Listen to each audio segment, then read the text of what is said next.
Hey, my name is Ryan, and you're watching Creative Sound Lab. It's a weekly video show with recording tips, pointers, and off-the-wall recording techniques.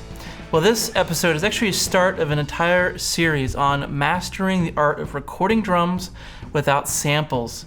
I teach you my practical methods and advice, and I even have a really cool case study at the end of it all. It's a 5-part series that just talks about recording drums. I realize I've never really made a video that really covers stuff top to bottom. So today's video, I'm really gonna give you 3 steps to mastering the drum overhead. And I'm gonna go ahead and give you those 3 steps for overheads. Really, it's all about step 1 is divide the drums. Step 2, we're going to decide on the height. And step 3, we're gonna be choosing the technique that you wanna use. So let's go over to the studio's glass and really talk about how you can slice the drum kit in half. Here we can see the typical image of the drum kit. If we were to record the drums as they were set up on stage, then most of our stereo image would be on the right. The low floor tom and the ride cymbal would be on the left. The idea is to ignore the way the drums are facing and look at ways you can divide the drums so that most of the important ones are right down the middle. One way to do this is to point the drums, or better yet, move the imaginary line to come in at a different angle. If we draw a line so that it goes over the bass drum and the snare drum, we can see that it looks a little funny, but it actually gets us the most important drums in the dead center of our stereo image.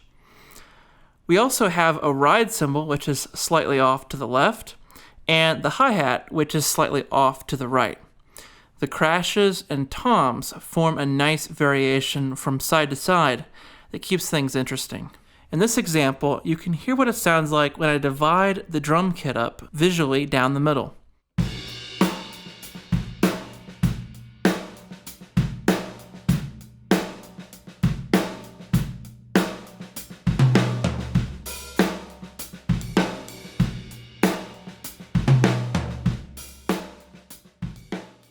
In this example, you can hear the difference of splitting the kit down the auditory middle. You can hear that the kick and the snare are right down the middle, and the ride and hi-hat are pretty close to the middle, but on complementing sides.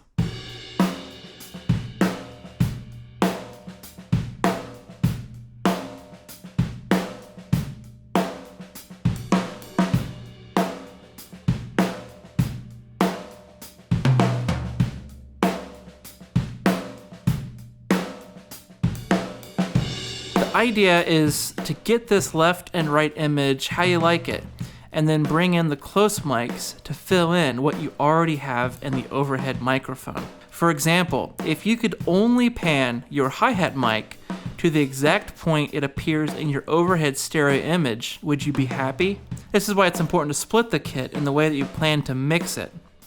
The mixing process is starting right now, and it's with our overhead microphone.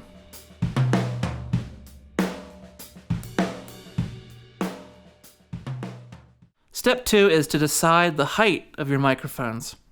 Is your room a nice room, or is it a little rough? Well, you can easily control the mix of direct drum sound and indirect drum sound that you record just by adjusting the height of your microphones. My standard height is a little bit taller than me when I'm standing. If I were to adjust the microphones a little bit closer than that, say 5 feet away, I would get a wider stereo image and a little bit more direct sound. A little bit further away, say 7 feet away, I get a narrower stereo image and capture less direct sound. Here's an example of having overhead mics placed a little bit closer to the drums. It's a way to cover up a bad sounding room.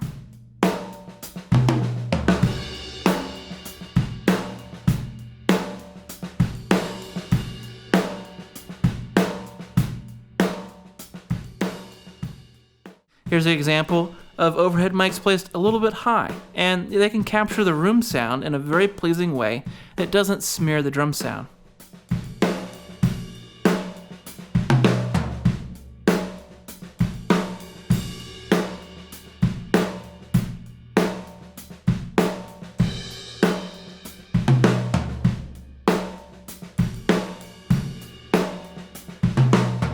Step 3 to mastering overheads is to choose the technique that you want to use. There's tons of ways to set up 2 microphones to get a stereo image. I'm going to cover the most popular ones for the 4 different schools of thought that I could kind of divide this into. It's coincident, near coincident, spaced, and asymmetric. And if you're unfamiliar with any of these, I have all these covered in the downloadable PDF for this episode. The XY technique is a coincident technique, meaning that it captures sound in a single 3D space. It's a pair of cardioid microphones that are angled at 90 degrees. It's really common on handheld recorders, and it's great for summing to mono if you need to. For some reason, people seem to like it, but I've always found it a little bit bland to my taste.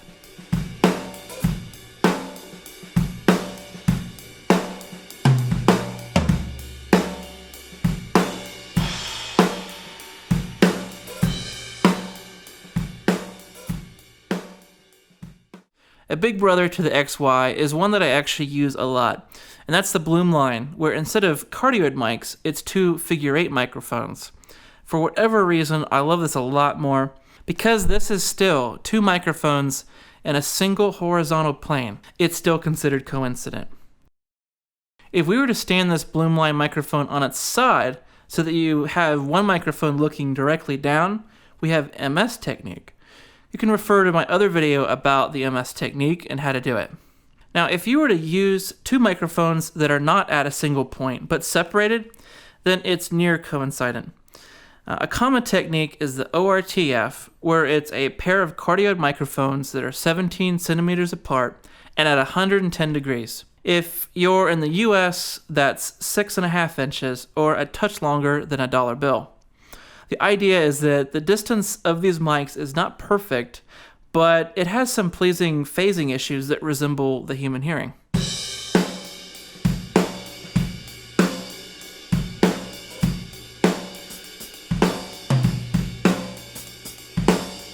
The little brother for the ORTF is the NOS technique, and that's just a little bit further apart in the way that you place the microphones.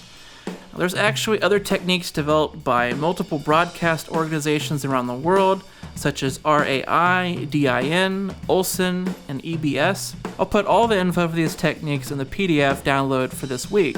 My point is you really don't have to worry about which one that you use, and feel free to change this up.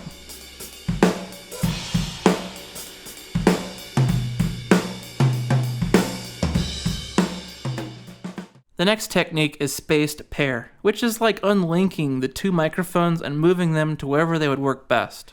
The method I use a lot is to measure a string out to each microphone to make sure that the snare drum is directly between the 2.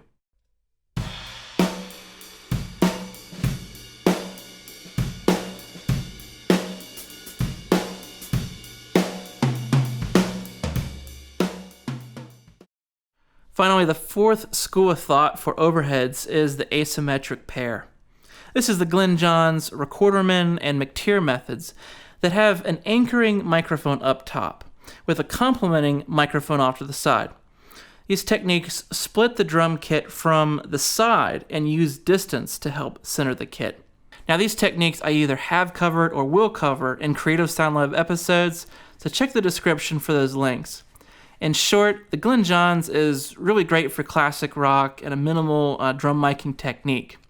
The Recorderman is great if you don't want to use a kick mic. The McTeer method is actually a part of a whole family of measured microphones that I want to show you as a case study at the end of this video series on recording drums.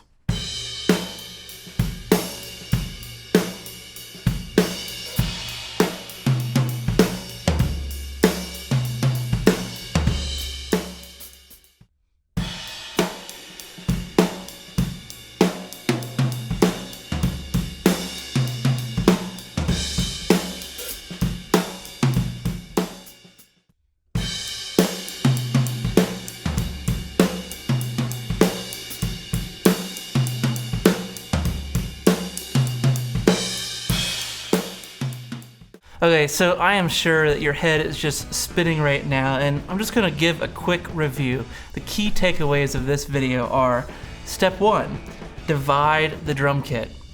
This is really the way that you're specifying which way is left, which way is right in the kit.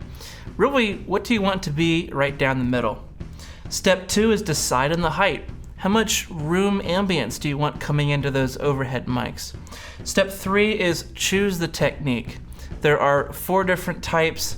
There is coincident, near coincident, spaced, pair, and asymmetric. So just choose your techniques. That's 1, 2, and 3 steps that you can follow. And really, you're gonna find that you like to kind of do your own technique. Some of the measurements you can just kind of eyeball, like the ORTF measurement. You don't have to really break out a tape measure every time you want to set that up. But really, you don't have to learn all the stuff that's in the downloadable PDF for this week. You can use that as a reference, but really focus on keeping the session going. You don't want to waste people's time, setting this kind of stuff up. Just do your best, and it really is pretty forgiving. Remember that the overheads are not just for recording cymbals. Okay, this is key. They are for capturing the foundation of your drum tracks. In essence, you have basically an outline created by these overheads that will be colored in by the sound of your close mics. In the next week's episode, I'm going to be talking about phase and polarity. And this is not exactly easy if you're not sure how to approach it. So I've developed 3 steps that really break it down one piece at a time of what you should be listening for and how you should conquer different issues that are happening when you set up a bunch of mics on a kit. So I really hope that you join me next week. It's going to be a really cool series on mastering the art of recording drums without samples. Okay, that's key because it definitely can be done. So I'll see you next week.